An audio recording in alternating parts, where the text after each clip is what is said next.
stage just because he has so much experience. And definitely no nerves for this guy. I think we are in game. I'm guessing anyway. So in the top left is the blue Zerg. He is Stephano.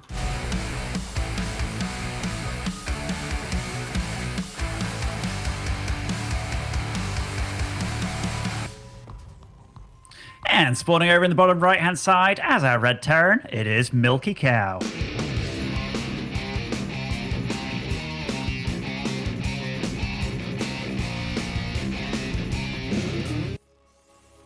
This particular command center skin, by the way, the most annoying skin. Because sometimes you can be like shooting what you think is a command center or an orbital, and it turns out it's a PF, because I swear they all look so damn similar. No, man, they absolutely do. It's the, like, especially for the planetary, it's because the, like, regular skin, it's literally what happens, it adds, like, turrets that are the same color as that kind of gray. So there's gray turrets on top of the gray to the left, and you're just like, okay, so it's gray on gray, and nothing else really changes. Great, okay, cool. I'm with you. Now, that being said, I have to remind everyone that the players aren't seeing these particular skins, or any skins at all, actually, thanks to technology. It was like a year ago they implemented it into the game heart, was it? You know, there was something where it was like for 5 years, it's like skins should be allowed and blah, blah, blah, blah. And then it was like, but how about we just have a mode where we can turn it off for the players so they don't notice it? Because do you remember when it was like the first skins came along and like the Lings had wings or something? Like they were way bigger. And so it was way harder to judge whether it was like the same number of Lings as you have or... And yeah, 8 years later, we got it sorted so we can enjoy these skins. I do like seeing the hatcheries because they just look super freaking weird to me. But yeah. I really didn't appreciate the Lings when it first came out. Now it's actually okay.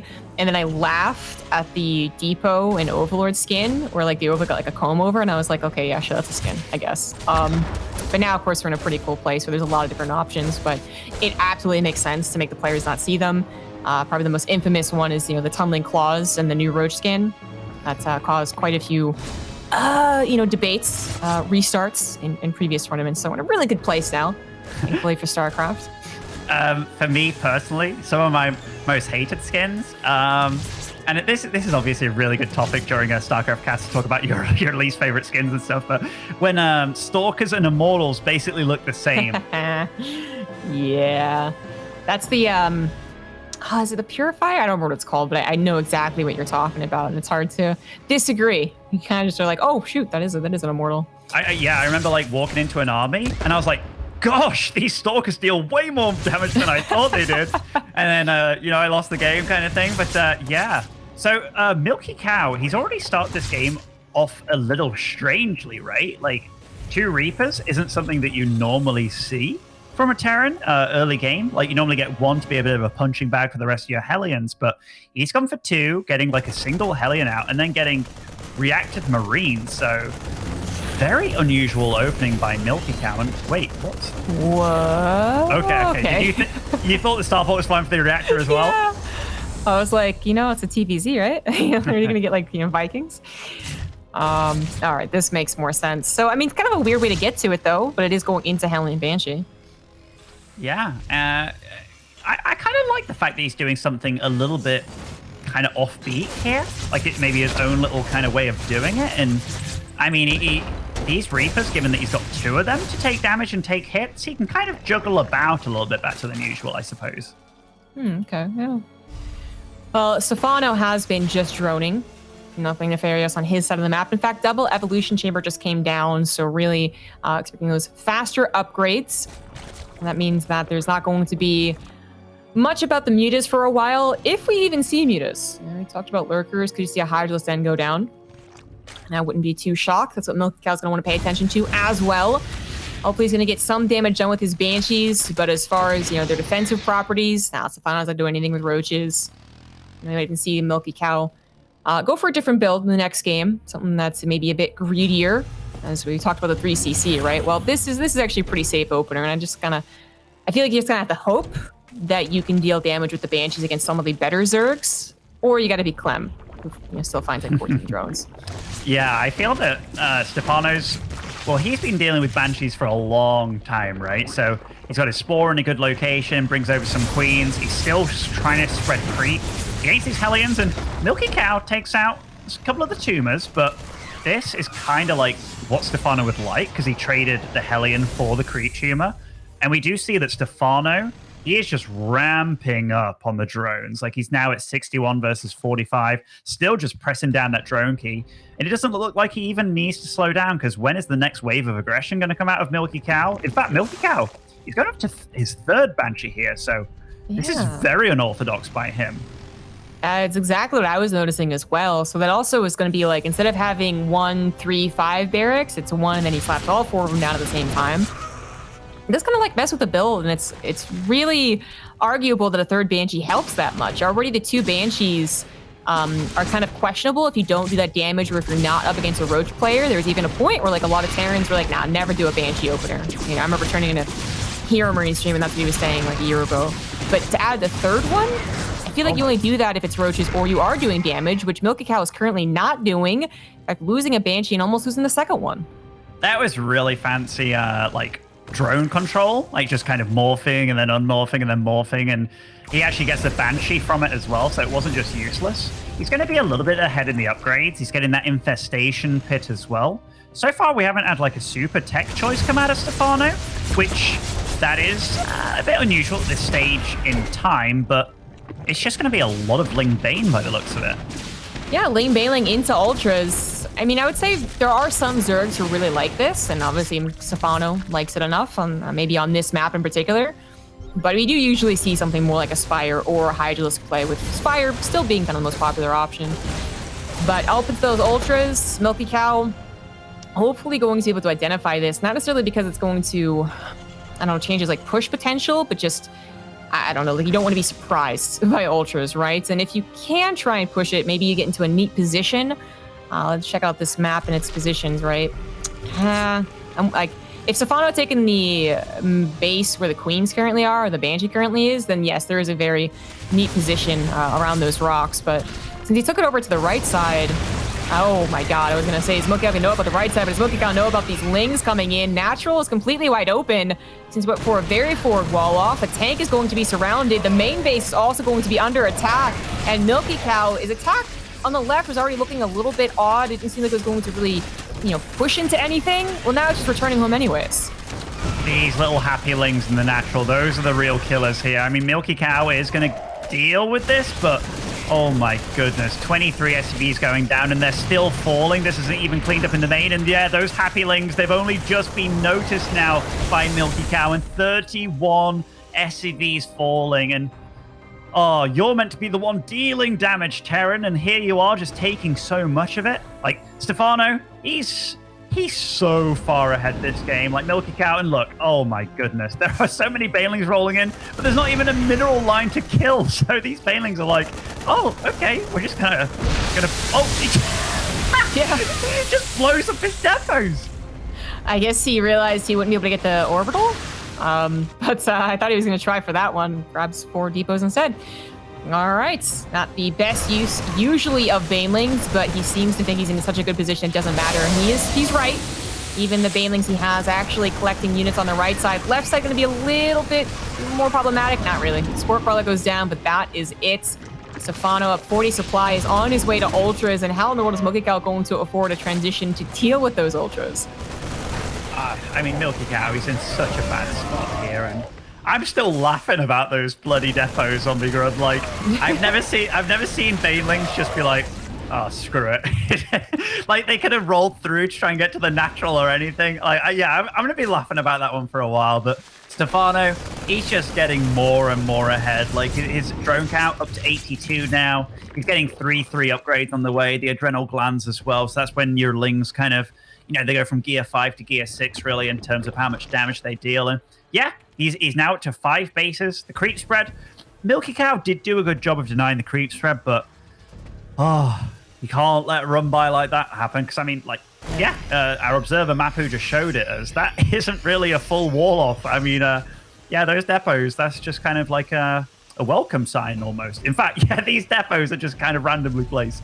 Yeah. And additionally, I want to say that MilkiCow, when he pushed over to the left, I didn't get to see if he even knew about the base on the right. But it felt like if he did, then there's more reason to push to the right, not just because, well, that's where the fourth base is and there's not that much creep spread. That's actually been one of the weak points of Stephano. But that also would have maybe caught the Lings, Like, you can kind of push and sort of defend, sort of scout on your way to the push. A big Ling run by like that. But I think even if he had scouted it, there was so many Lings that if he was chasing it back home, it still would have been really frustrating. Either way, he finally pushes over to the right side, grabs a fifth base, so that's nice, but Ultras are about to pop, and they're going to have all of the upgrades, the Driplands as well. Another big Ling run by that looks like MilkiCow will not be able to deal with too well unless his Widowmines get fantastic hits. No, he will not. He's actually just leading his tanks over the other side of the map to come back and deal with this. Stephano doesn't know it, but he could clean this up easily. This is like that moment where Keanu Reeves sees the cat for the second time in The Matrix, where we're seeing the Lings just do exactly what they did before. 37 SCVs, 41 falling. Yeah, everything's being cleaned up by MilkiCow. How many? 76 workers have died this game for MilkiCow, and yeah, GG Stephano. He made that first game between these guys look pretty damn one-sided. Not one mistake was made, and I like what MilkiCow is doing with a bit of an unusual opener, but there is a reason that standard is as standard does, because doing weird things doesn't always work out for you. Yeah, the opening really did not do, wonders for MilkiCow. Of course, it was a lot more about that Ling pressure. Like, if that Ling run by doesn't happen, maybe he pushes and does a really neat drop and suddenly, makes up for that damage that he didn't do with the Banshees, but it did kind of start with the Banshees, or even with the two Reapers, maybe not doing as much as they could have. But yeah, the Banshees, investing into a third one, kind of a weird thing to do in general, but especially when you're not doing that much damage. I gotta say, I want MilkiCow to first and foremost do a different build order. Either like either cheesy or like greedy cheesy. Either 3CC it or maybe like a Hellbat. But not kind of like that middle of the road, even I would say more defensive, usually is what I account with Banshees. And then, of course, if he could actually have a map that maybe is less of that open space in the middle, so maybe he can actually push and defend a base. And we're going to Lightshade, actually. So I would say that that's not the problem on Lightshade. On Lightshade, the problem for me is maybe, yes, Roaches from Stephano here. Lightshade's a difficult one. It's one of those where it's like, once the creep spread gets going, it's very hard to stop. Where does the Zerg expand to? That being said, I think it's very good for Widowmines. Like, there's lots of chokes where the run-bys can run through, where having Widowmines set up defensively is good. But yeah, again, I just hope that MilkiCow doesn't necessarily try his own thing here, because Stephano is a different beast. And I can say a lot more about Stephano's ZVT just because I play him a lot in this matchup. I don't get to play MilkiCow in ZVT all that often. But I did see MilkiCow a while ago deal with Namshar really well. And Namshar, I wouldn't say he's too far off Stephano's level either. But yeah, I'm looking forward to see how this next map goes, because that just went very wrong for poor little MilkiCow. Anyhow, spawning over in the top left-hand side, playing for Team Go, it is Stephano.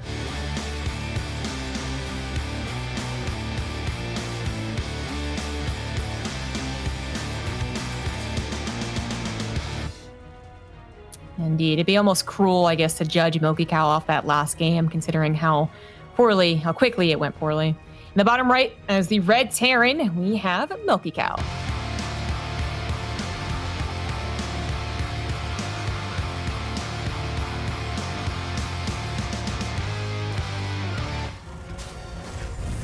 And the thing is, we've all had it happen, right? Like, you have a Zella out your wall, you have your depot open, and you've just like kind of lost the game. I appreciate the fact that he kept it going and started doing all the crazy drop play afterwards. And, we took down the fifth of Stephano. It's just very hard to come back from a situation like that. Mm-hmm. You talked a bit about this map and the possibilities in that mid game. So I'll do it as well. We saw Cyril go for actually like an early game push here. It is the one of the shorter maps along with Submarine. And that was pretty good, but if MilkiCow, there's a couple like mental gymnastics that can happen here. As much as I said MilkiCow, I hope MilkiCow does not go for Banshees. When I saw that it was Lightshade, I was like, oh, well, okay, maybe you do. I don't know. But then on the other hand, maybe Stephano would no longer do a Roach game because he knows MilkiCow can be his preference on Banshees, in fact, going up to 3. So I am still ultimately scared of Roche's pushes, whether it's early game or 1-1 on this map, with whether you have to defend your third base as the Terran. But since MilkiCow, I mean, hell, he might again go for Banshees. He'll be paying attention to that second gas and what a starport does. Maybe that will deter Stephano from trying anything aside from pure macro, because obviously Stephano's probably feeling pretty confident about that option. Yeah, I mean, he always has felt very confident about that option. And before Raynor became like the Ling king, I remember Stephano single-handedly making Lings look really, really strong. There's a clip way back when Stephano just cleaned up cast with like Lings only kind of thing. But yeah, it's very tough going up against him. And I like what you said earlier about trying something either like Eco Cheese or like, Hellbatty or something. But I actually thought I could have used Stephano's openings, given that I know he goes for like a later Baneling Nest. But he also makes a lot of early queens as well, and he's very good at reading you. I remember Idra back in the day. He was watching a lot of Stephano games, and he was asking out loud, like, how does he know that he's against what he's against, like the all-ins and stuff that Zergs used to struggle with? Because Stephano just had a way of knowing without really seeing it. But I guess a lot of this now comes down to the fact that he's just so experienced. And this isn't really a response to this specifically, but I do just remember watching Idja's stream, because I was a big Idja stream watcher. And when Stephano was first coming up, I remember him being like, nah, it won't last. It's just a cheese. Like the Mass Roach thing. That is one of those beautiful things that like history does not look kindly on, right? I love it though. Yeah. I remember this kind of stuff too, and then it just kind of like Stephano cemented himself as a very, very, very good player, and then like the IPL thing happened where he just owned everybody. In fact, that was one of the first like real crackdowns where the Koreans kind of got smashed. Like, do you remember the final where he won 4-0 against Lucky or whatever it was? Oh, was it Lucky? Well, I have to think about it a little bit more actually. Hellions lasted a little bit longer than I thought they would. 4 drones going down for 2 Hellions. Not so bad there. Yeah, that was definitely not bad, actually. Like, 2 Hellions and 4 drones. I know there's quite a few Terrans out there be like, no, you need at least 9 drones for 2 Hellions. But no, that's definitely not a terrible start. Banshees again. Like, I was just thinking, like, how much Banshees have gone out of fashion for me personally. Like, people are getting so much more done with Liberators than they ever did Banshees. But, interesting choice by MilkiCow, given how hard they got shut down in Game 1. You know what, though? I actually like it a lot right now. If he saves them, I think he just goes for 2, and then he saves them, poke and prod, sure, whatever. But be kind of careful with them, actually, because it is going to be Roaches. And that's what I was kind of, doing the, if, then, whatever, a couple minutes ago is, well, he, oh, that's on a wall. Oh. I feel it a lot. He's trying to use his SCVs to save his Marine. The Banshee's going to clean things up, but that was a little bit awkward. This is going to alert Stephano to the Banshee in advance, but then, MilkiCow getting a scout on the Roach Warren is actually very nice, I think, and maybe now he'll be very careful with his Banshees. So, in most case scenarios, like if this was Vanya playing as the Zerg, I'd be with you, Zombie Grove. I'd be like, this is definitely a Roach all-in. But given that it's Stephano, I know that he likes to do this and then transition to lurkers as well as do like his timings and stuff. But maybe, like, depending on what happens this game, maybe he feels it goes so well that he's like, you know what, we're just going to do a Roach all-in kind of thing. But yeah, I legit played him today doing this. I got so prepared for the Roach all-in that never came. And then he killed me with lurkers, and I was like, God damn it, Stephano! Like you make this game way more difficult for me than it should be.